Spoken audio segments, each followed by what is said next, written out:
I can transition actually on the heels of that too and do a quick demo.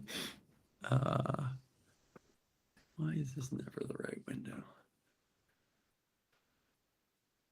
Okay.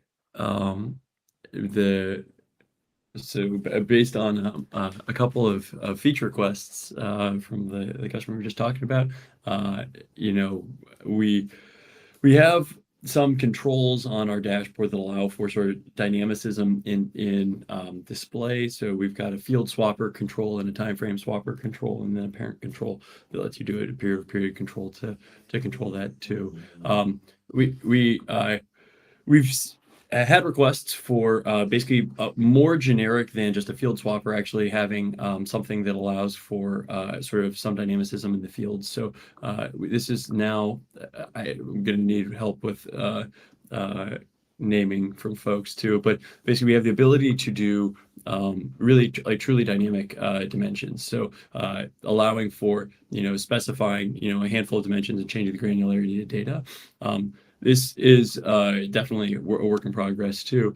It makes most, I think that there's a use case on top of a dashboard where you want to affect multiple different viz, but it actually makes most sense probably in a single viz. And this is something we've wanted to do for a while with individual controls too. So this is definitely still a work in progress, and like you can tell, the UI has not received any love from any of the design team. This is all Jamie original. But we also have some now, or we will be building out the ability to do some of this dynamicism directly inside a specific chart. So directly tied to a given table. And then just to show you too what it could look like if we have a control that's basically in line with a specific viz. Here's the time frame control that you could swap to a different time frame directly in line. So this is work in progress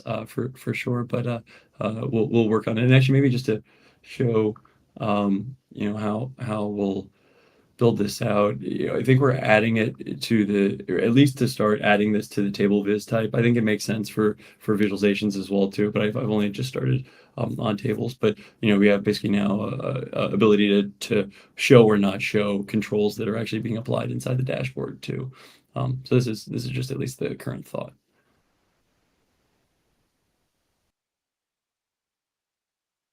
And to be clear, those two things are completely unrelated. Like the multi-field select is one piece of work there, and driving a filter into the tile is a completely different piece of work there.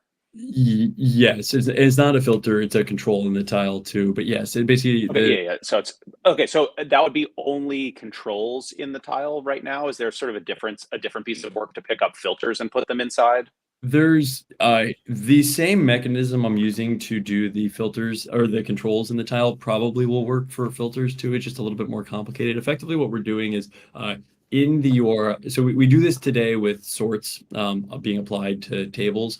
You could have a query that's defined inside the workbook. In the dashboard, you can overload that query and change it with, we can basically, right now we allow you to overload a sort. What we'll want to do in a dashboard when we allow for sort of dynamicism for a specific query for a filter or for a control would be to overload the specific value. So in the case of the control, it's pretty simple. It's just overloading the value of what the control is being specified as.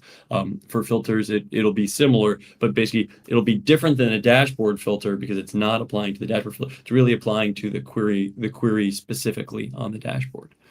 So that's sort of the work. But yeah, we will be able to do that too going forward.